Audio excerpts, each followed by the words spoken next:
Енді біз қалған матадан көйлектің алдыңғы деталін пішетін боламыз. Ол үшін мен осындай дайын выкройканы алдым. Мен бұл көйлектің алдын рельефпен жасаймын. Ол үшін сіздер мына дайын выкройканы аласыздар. Міне мына жерде ортасында тұрған вытечка тұрған жерден мына жоғарғы сызыққа дейін бүйтіп сызғышпен сызып алсаңыздар болады. Осылай сызып, осы жерден қиып тастасаңыздар, сіздерде дайын рельеф пайда болады. Мына жерді кішкене былай сопақша қылып, әдемі қылып сызып аласыздар карандашпен осылай.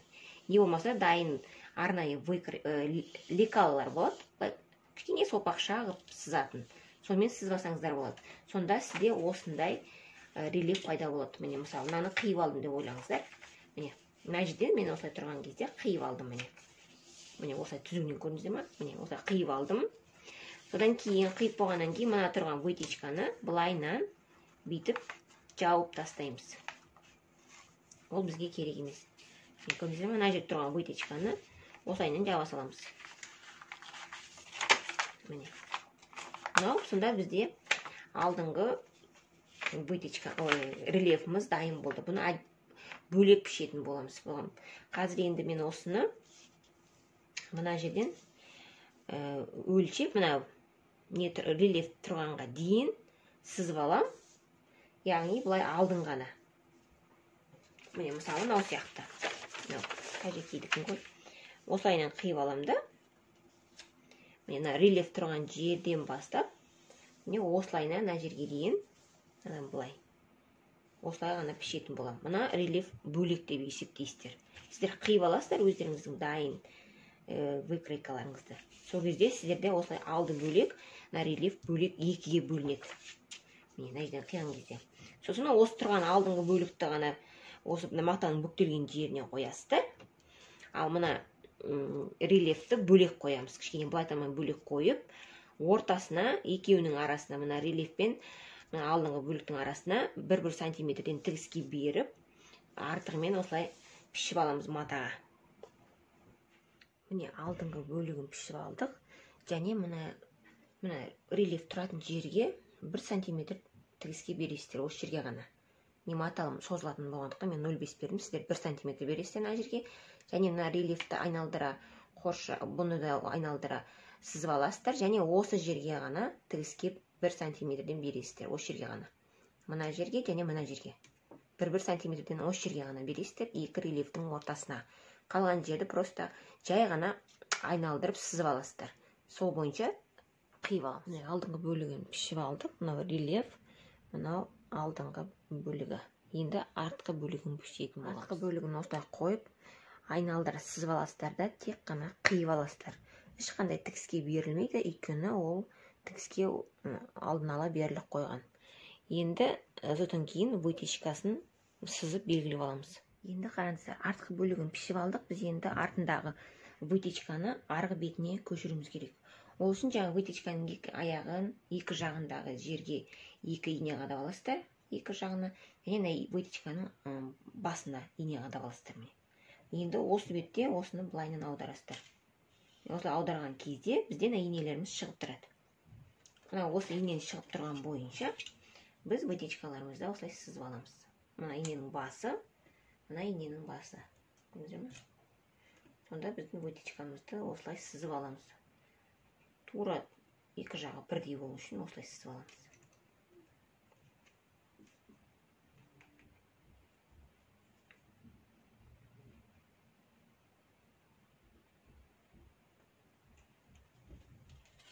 Екінші жағында тура солай істейсіздер.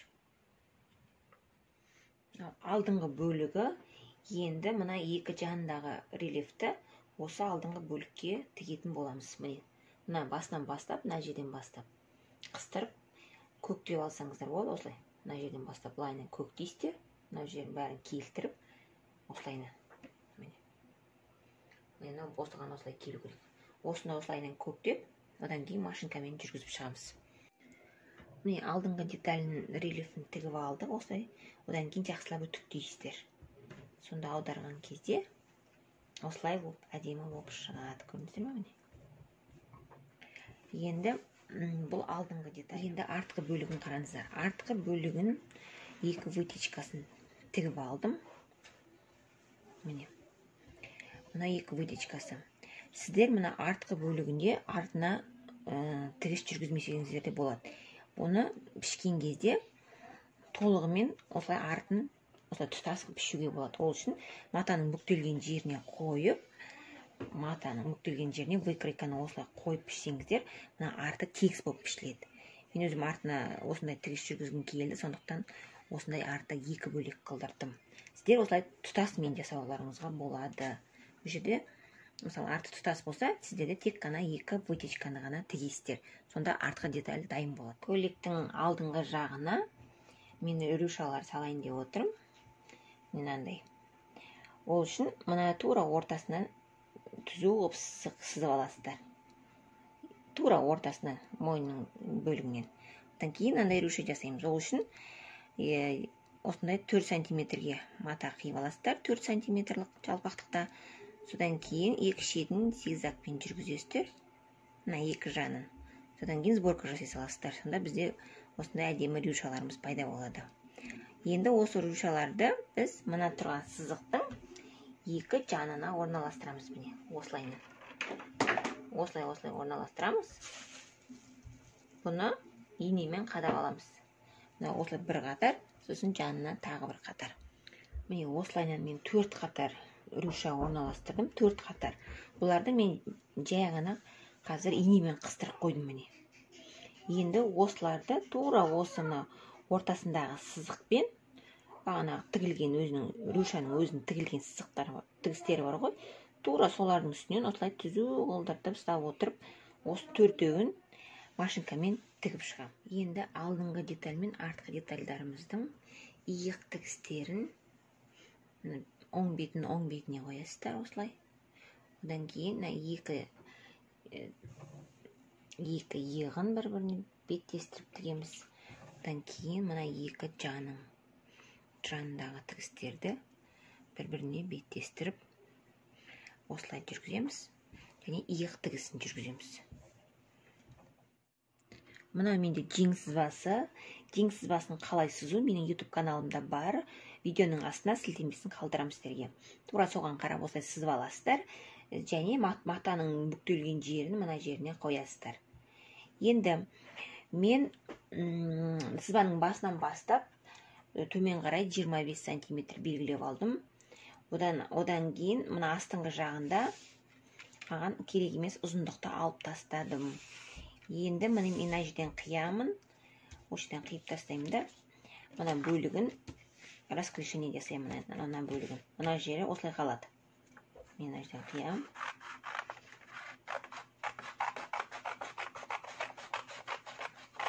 Яғни менің көйлегімнің жеңі кішкене волнистый болады. Яғни воланмен болады мына жеңім менің.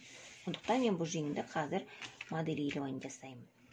Жаңа екінші волан болатын жеңімізді біз осылай 4 бөлікке бөлеміз. Қиған кезде соңына дейін қиып тастамайсыздар. Осылай кішкене осылай келтіріп 4 бөлікке бөліп бүктелген жеріне осылай жеңнің бас жағын қоямыз. Тігіске 1 сантиметр береміз мына жерден. Астынан да 1 сантиметр беріп, осылай жеңімізді үстіңгі жағын қиып аламыз. Менің YouTube каналымда жеңді сызу және модельдеу сабағы бар.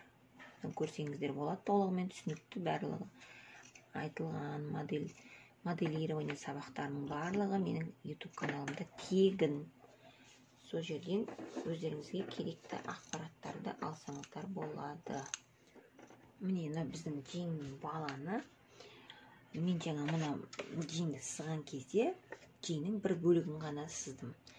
Сіздер мысалы бүктелген қағазға мынандай жерге қойып жасаған болсаңыздар, мынау ашқан кезде былайынан екі жағы да бірдей толығымен осылай тұратын. Сол сияқты мынау да тура сондай, мынау да жарты ғана бөлігі мына қағаздың. Сондықтан бізге бұндайдан екеу керек. Осылайдан қиған кезде біз матаны екеу қиямыз. Бұл екеуі бір жеңдікі болады. Екеуін бір-біріне жалғастырамыз да. Ол екі штук мынандайдан, ол бір жеңдікі ғана болады да. Одан кейін ар жағына екінші жеңге сондайдан тағы да екінші баланын жасаймыз. Одан да екеу жасаймыз, одан да екеу жасаймыз. Баланды қиған кезде міндетті түрде тігіске беруді ұмытпаңыздар, екі жанына. Мынау жеңі, енді жеңін қалай жинастырамыз.